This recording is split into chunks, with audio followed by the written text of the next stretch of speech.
வணக்கம். இன்றைய செய்திகளின் தொகுப்பு. இந்திய தூதரக அதிகாரிகளின் வீடுகளுக்கான எரிவாயு, குடிநீர் மற்றும் பத்திரிகைகள் விநியோகத்தை நிறுத்தியது பாகிஸ்தான் அரசு. ஆபரேஷன் சிந்தூர் நடவடிக்கைக்கு பதிலடியாக பாகிஸ்தான் அரசு இம்முடிவை எடுத்துள்ளதாக தகவல். 2030 காமன்வெல்த் தொடரை இந்தியாவில் நடத்துவதற்கான முயற்சிக்கு இந்திய ஒலிம்பிக் சங்கம் ஒப்புதல். குஜராத் மாநிலம் அகமதாபாத்தில் போட்டிகளை நடத்த பரிந்துரை செய்யப்பட்டுள்ளது.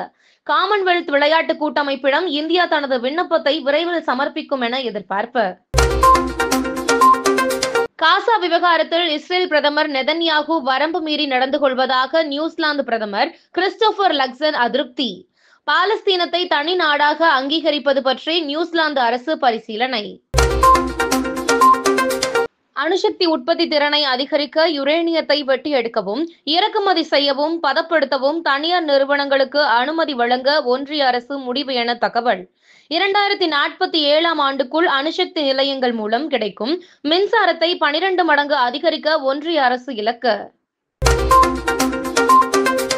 வர்த்தக பேச்சுவார்த்தைகளில் இந்தியா கொஞ்சம் பிடிவாதம் காட்டுவதாக அமெரிக்க கருவூலத்துறை அமைச்சர் ஸ்காட் பெசன்ட் தெரிவித்துள்ளார்.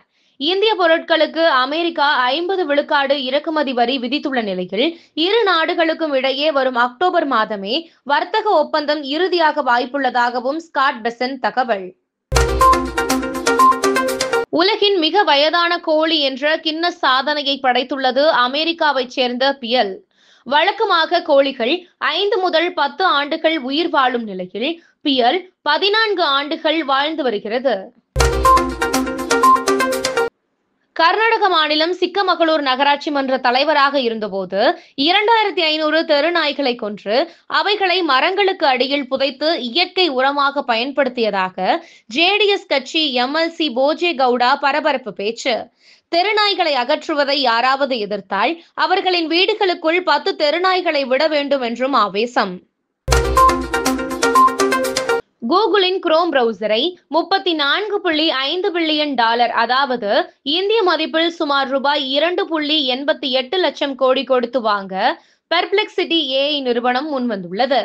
குரோம் பிரவுசரை வாங்கினால் ஓபன் AI போன்ற பெரிய நிறுவனங்களுக்கு எதிராக வலுவான போட்டியை கொடுக்க உதவும் என பெர்ப்ளெக்சிட்டி நிறுவனம் நம்பிக்கை. இது குறித்து கூகுள் நிறுவனம் இதுவரை எந்த பதிலும் அளிக்கவில்லை. இத்துடன் செய்திகள் நிறைவடைகிறது. மேலும் இதுபோன்ற செய்திகளுக்கு KMDK லைவ் சேனலை லைக் பண்ணுங்க, ஷேர் பண்ணுங்க, சப்ஸ்கிரைப் பண்ணுங்க.